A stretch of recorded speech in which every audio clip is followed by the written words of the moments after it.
So we can start. The first question. What is the reason the British government tries so hard to blame Russia for Sergei Skripal poisoning? Could the whole poisoning situation be a trick to distract the world's attention from the Brexit, for example? I really cannot explain the British government's response. The fact that they have, within a week, blamed Russia. In fact, the British mainstream media blamed Russia within about 2 hours, without any evidence, where the British government took over 2 weeks to invite in the Organisation for the Prevention of Chemical Weapons, which is what they are bound to do under the Chemical Weapons Convention, is a dereliction of duty, and it has slowed down the entire investigation. And we have a situation as well where the British police investigating this case are saying that it would take weeks, if not months, to find out exactly what happened. So I think that the British government's response within a week to expel 23 diplomats is precipitous at the very least, and is very dangerous in quite a delicate diplomatic environment at the moment anyway. I think it's part and parcel of what's been going on with Russiagate in America. You know, there's an allegation that Russia meddled in the American elections, and it's just part of that general trend to blame Russia for anything, everything they can find to this day. And of course the irony being that over the last few days another big story has broken in the British media about a British company called Cambridge Analytica, which actually did meddle in and manipulate the voting in America in the run-up to the Trump election. So, I mean, you know, Americans say, oh, Russia did it, and in fact it appears that a British company did it, and now the Brits are saying Russia did it, and we don't know. There is no evidence to date that has been put out in public about the fact that it was the Russians who had anything to do with the Scripal attempted murder. You told about the elections, and don't you have a feeling that this timing was perfect before the presidential elections and right before the FIFA World Cup that is going to take place in Russia? Doesn't it strike you as some orchestrated operation? If it does, then who was behind this? Who may benefit from defaming and demonizing Russia? No, I think the timing is very interesting in the run-up to the presidential election. Of course, we have the World Cup coming up. And I cannot see that it could be to Russia's benefit to have carried out such a bungled operation in the run-up to these big events. Beyond that, anything is pure speculation, because we have to await the evidence in this case. I've said right from the start the police needed to put boots on the ground, to find eyewitnesses, to get CCTV coverage, to analyse that information. Secondly, they needed to find out exactly what substance was used, which apparently they did very quickly, surprisingly, considering it's such an exotic compound. And thirdly, and most importantly, they need to work out the potential motive for this attack. And I keep going back to saying it. This guy was a traitor to Russia. He was an MI6 agent who betrayed his country for 10 years and allegedly handed over agent names, which is the crown jewels of intelligence. He was caught by Russia, he was tried by Russia, he was convicted by Russia, he was imprisoned, and then he was pardoned by Russia. And then he was handed over in a spy swap in 2010. So at this point, he will have given up all the information he knew during his trial. He will have been rinsed clean before he was allowed to go free from Russia, and he will have been debriefed and rinsed clean again by MI6, whose agent he was, after he arrived in the UK.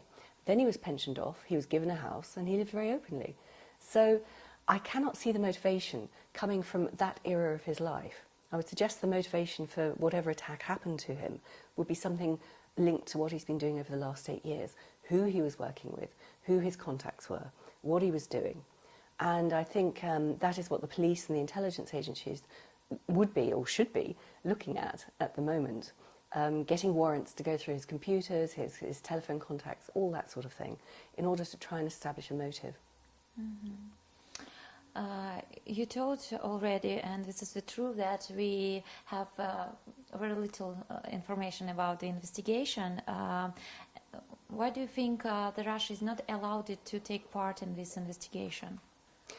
Well, it's interesting, isn't it, that your Foreign Minister Sergei Lavrov, within a few days, offered to help in the investigation. Yes.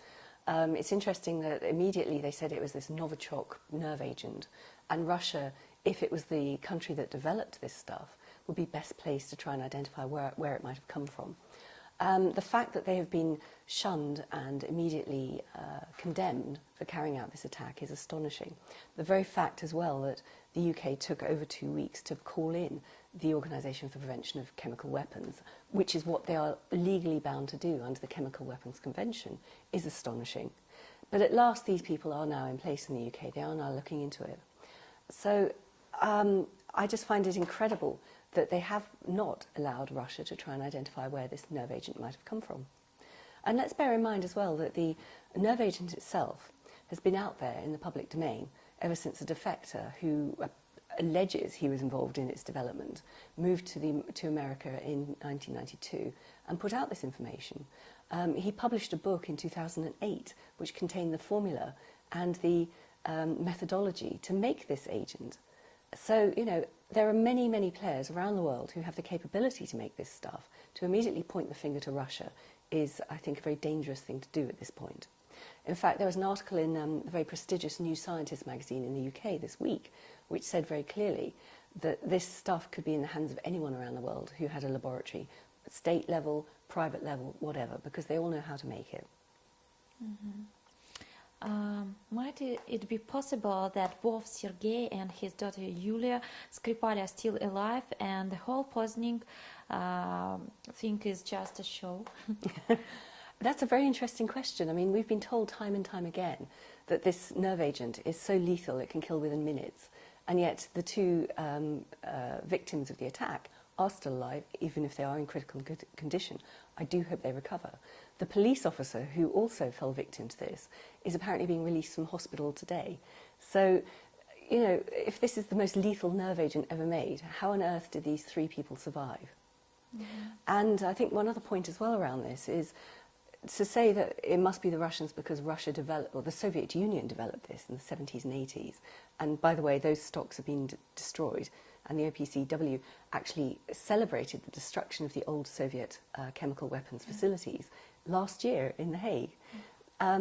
So we have a situation where Russia has conformed to the convention obligations. It's destroyed its stockpiles, but because they developed this stuff, the Soviet Union developed this stuff 40 years ago, it must still be the Russians deploying it today. So you could use the same argument, for example, Kim Jong-un's brother, half-brother, the head of North Korea, was assassinated last year in Malaysia with a nerve agent, and that nerve agent was VX. And VX was developed by the British at their facility at Porton Down in the 1950s. So using the same logic, then you would have to say, this guy died because of VX, therefore it must have been the British who killed him. It's crazy. Mm-hmm. And that's the logic that's being applied to this case. Mm-hmm. Okay. Despite the lack of information, Scripal and his daughter are known to have been found near Porton Down, where chemical weapons are tested. Is it a coincidence? What do you think about that? It was very convenient, shall we say, that the authorities could immediately, apparently, identify this so-called Russian-developed agent. It's also very interesting. One of my colleagues is a man called Craig Murray, former UK ambassador to Uzbekistan, and he's written very clearly that. So I'm going to need to start that one again. Okay, we will cut it. Yeah. Okay. Yeah. What's the point I was going to make? We can continue. That's okay.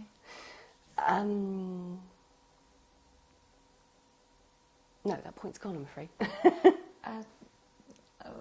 The question again? Okay.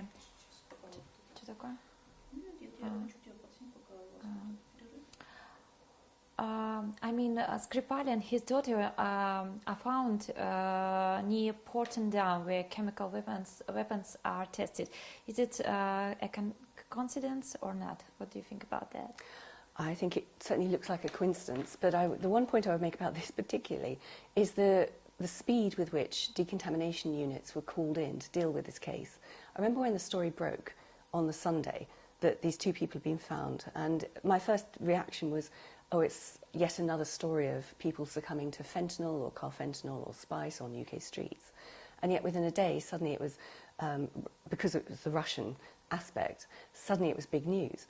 And then my next thought was, okay, you have a situation where in the UK, we had the Litvinenko poisoning over a decade ago. So perhaps as soon as the police fed his name into the system, a red flag went up. But even that really doesn't explain it. So my next thought was, okay, perhaps they, MI6 still had him under some sort of protection, some sort of surveillance, and they should have, because he was a former agent of theirs. They had a duty of care for him. And perhaps they realised that there was some plot being unfolded to attack him from person or persons unknown. And they were just too slow to protect him. But that's why the decontamination unit went in so quickly, and why potentially some sort of antidote might have been applied, because they had prior knowledge. But that would imply that MI6 knew something was brewing, they knew something was looming, but they didn't react fast enough. So they failed in their duty of care, yet again, as they did with the Litvinenko. Mm-hmm. There are different versions when it comes to the poisoning. The poison is said to be in the flowers, in a suitcase, in an air conditioner in a car. What way seem more likely to be true? What's your opinion? And what way might the Secret Service choose? What way would you choose, for example? Well, I would certainly never get involved in an illegal operation like this. Okay. I think the fact that there's so much speculation about how this poison even might have been administered really shows how little we know about what actually happened. Mm-hmm. And that's the key point. We have to give the police space and the intelligence agency space to build up what's called the evidential chain. And if 2.5 weeks after the attack they don't even know how it was administered, and there's all this speculation, that just shows how little we know. And I think the police are right in saying this might take months to try and work out. So this is why I'm very distressed that the British government took such drastic action so quickly by expelling 23 diplomats, I mean, without evidence. And I can't see how they can row back, how they can save face if it turns out the evidence points in another direction and it wasn't Russia. So we just use the situation as we need, yes, without evidence. Very much. They're very opportunistic about this, I think, and it's part of the bigger sort of Russiagate picture. Mm-hmm. Does the British government or military have the samples of nerve agents designed in other countries? What countries was there really the Novichok? This so-called Novichok, whatever it is, yes. And nobody seems to be entirely sure exactly what that name actually applies to. Has been out there in the wild, in the public domain, since 2008, certainly, when the Russian defector to the US published a book about it. So it's entirely possible that anyone can get their hands on, one, the formulae, and two, the methodology of how to create this. And this is what a number of other scientists have come out and said. So it's very distressing the British government reacted in quite the strong way that they did, without a basis in fact. We know that Iran, under the auspices of the Organisation for the Prohibition of Chemical Weapons, only a few years ago did develop these so-called nerve agents to see if it was possible to make them and to try and work out what the antidotes could be. And it's absolutely reasonable that the USA would have them because they helped to decontaminate the facility that made these nerve agents, which was based in Uzbekistan after the collapse of the Soviet Union. It's absolutely conceivable that the UK would have at least small reserves of this sort of thing because they would say they need to have them in order to develop antidotes. And it's certainly conceivable that Israel would have such nerve agents because they have not signed up to the Chemical Weapons Convention. And nobody's ever been allowed to find out exactly what they do hold. And many other countries are probably in the same position. So who knows who's got it? And I would also say that there was a case, I think, in the mid-1990s, a sort of mobster case in Russia, where a banker was poisoned using a nerve agent similar to this. And this occurred because a corrupt technician working in the laboratory sold a certain amount of the nerve agent for money. So, of course, all this stuff can get out. Of course, you know, criminals can get their hands on it. It's probably available over the dark web now. You can probably buy this sort of thing, like you can buy an assassin or you can buy drugs. Understand. You have worked as a counterintelligence agent. Are Moscow on the short list of political or even principal enemies of London in your experience? If it is, then why? What's London so afraid of? I honestly don't know. I mean, I worked as an intelligence officer in MI5 in the 1990s. So this was in the immediate aftermath of the Berlin Wall coming down, the end of the Cold War, and everything looked like it was going to come up well. I mean, I remember our head of MI5 went over to talk to her counterparts in Russia at that point. There was sort of peace breaking out everywhere. So I find it very distressing to see now this sort of emerging new Cold War. And I know that the relations became difficult between the UK and Russia after the Litvinenko poisoning. But, I mean, this just seems completely without any evidence at this point. You know, it is pure speculation. It's been hyped up in the media, and it's damaging to UK interests, and it's damaging to Russia. Mm-hmm. So you can't say that Russia in this short list was before short list of enemies of London. You can't say that. I think Russia has always been in the crosshairs, should we say, of Western intelligence. It suits their agenda to have an everlasting enemy because it justifies what they do. And there have been reports in the UK media over the last decade saying that Russian spy activity in the UK is at its highest since the Cold War. Mm-hmm. So stuff is certainly going on, yes, but I would suggest that there are greater threats that all our countries face, such as the Islamic terrorist threat, and what we're trying to deal with in the Middle East because of the mess that was created initially by the illegal war in Iraq. So, you know, Russia and the West should be working together to counter these sort of problems rather than trying to find excuses to counter each other. Mm-hmm. Okay. What measures does the British government usually take against such enemies? I can use this word, please.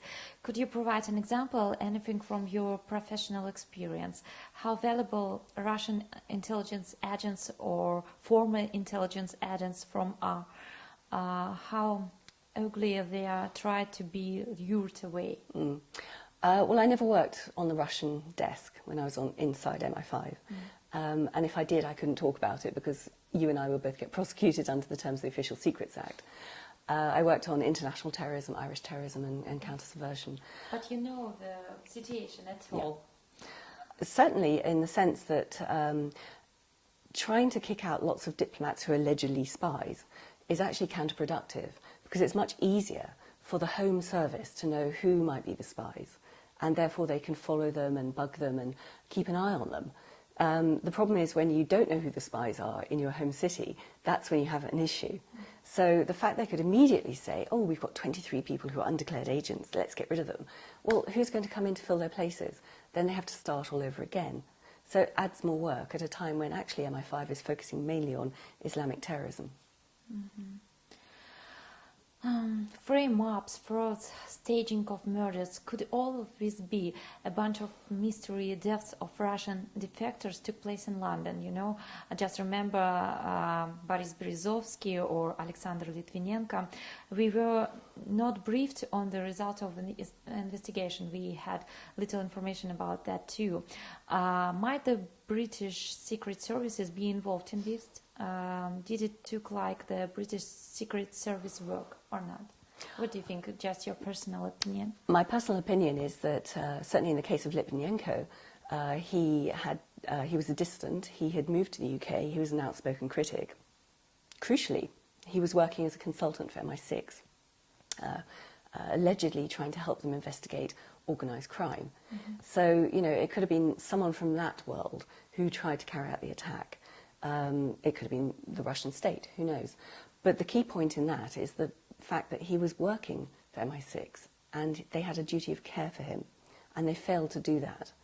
And this is why the inquiry, the inquest into his death took so long to come about, because they didn't want to have to admit that in public. And yes, there have been a number of other deaths, which I have been reading about and following over the last decade, because there is an interesting pattern there. But it seems to be that a lot of these people might have been involved in, shall we say, slightly dubious work environments, and that might be why there have been suspicions around their deaths. Having said that, the police, looking into things like Berezovsky's death and a few others, came to the conclusion there was no foul play.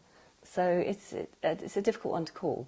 I know the British state is making much at the moment of the fact they want to exhume the bodies, re-examine them for poisoning, all the rest of it. I would suggest that is just security theatre. Mm-hmm.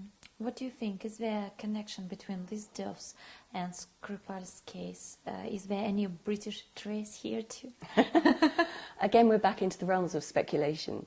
But yes, there appears to be a person called Pablo Millar, who was living in Salisbury, who apparently was the one who reached out to Scripal, recruited him initially, and continued to be in contact with him, continued to be a friend. And it has been reported that he also works for Orbis Business Intelligence, which is the company that Christopher Steele runs. He established in 2008. Christopher Steele is the former MI6 officer who was the one who produced the so-called dirty dossier on Donald Trump, who was employed by the Democrats to dig up dirt on the presidential candidate. So there is a very murky world out there. And I would suggest that that might be certainly an avenue to pursue, to see if Scripal might have been involved with the Christopher Steele dossier as well.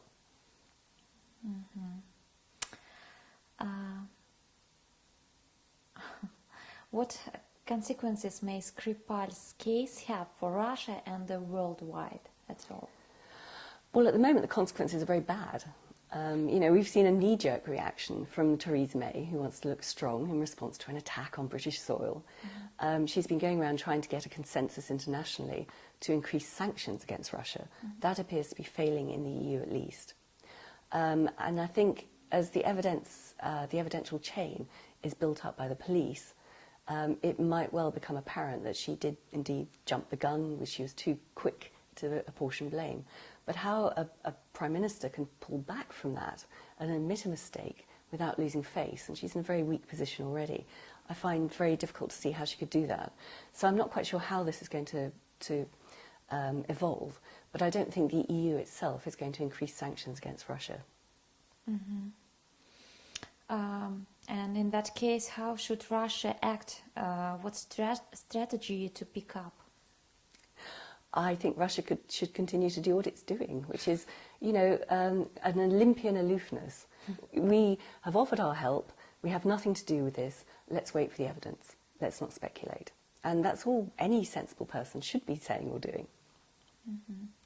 That's all. Thank you very much. Thank you. British English. I know. My British English is particularly bad. I know. No, it's perfect. My English is bad, but it's now I realize this is great. Usually in such situation, British people tell my Russian is much worse than your English. So Mine certainly is. Although I did study it at school years ago. So. Oh, really? Yeah. Russian? Yes. Well, I did a lot of languages. I thought Russian was particularly beautiful. That's great. Yeah.